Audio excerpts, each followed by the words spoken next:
kung pa natin, grabe. We thank God that we have the Word of God. Yun yung rule natin bilang mananampalataya ng Diyos.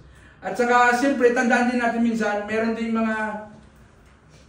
may mga stories din na minsan, sobra naman, sobra na, wag naman sobra. Minsan may narinig, yung tatay ko ganito masyado, ganyan. Tapos, hindi na tama. Hindi nakikita doon sa character mo, hindi nakikita doon sa araw-araw mo.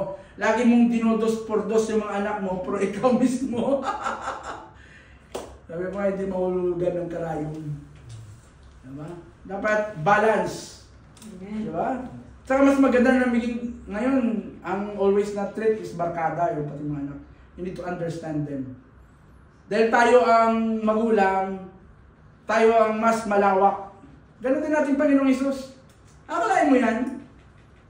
Nakikita niya na, kita mo ngayon, talagang umiiyak ka kay Lord, Lord, patawarin mo ako. Tapos nalingat ka lang, Lord, pasensya na. Diba? Maraming ganon.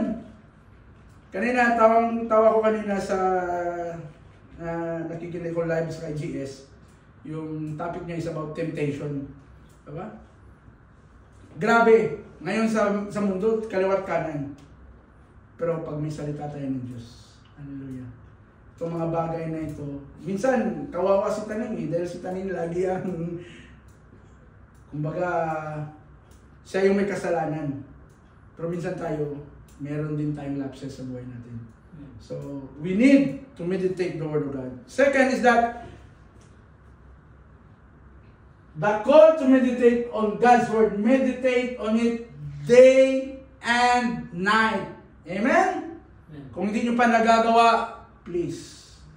Diba? If you want maturity in life, mas hindi naman kailangan dito na meron, kasi ako nung dati, may na-encounter ako isang church sa amin nung sa Bicol pa ako. Kahit kumakain. Pasensya ka na, hindi pwede magugas kasi nababasa pa ako ng salita ng Diyos. Huwag naman ganun.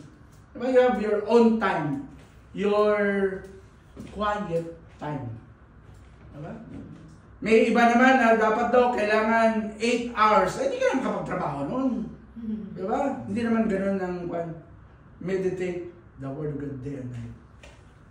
Ang isang tinuro niya sa akin nung mentor ko, sabi niya, you're always in a meditation mode. Diba? Kung nagtatrabaho ka, you pray. Hindi naman nagtatrabaho ka, nagsasalita ka . You meditate.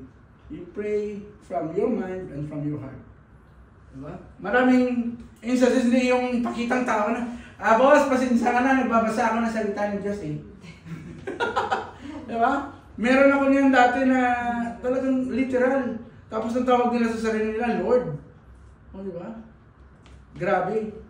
So, always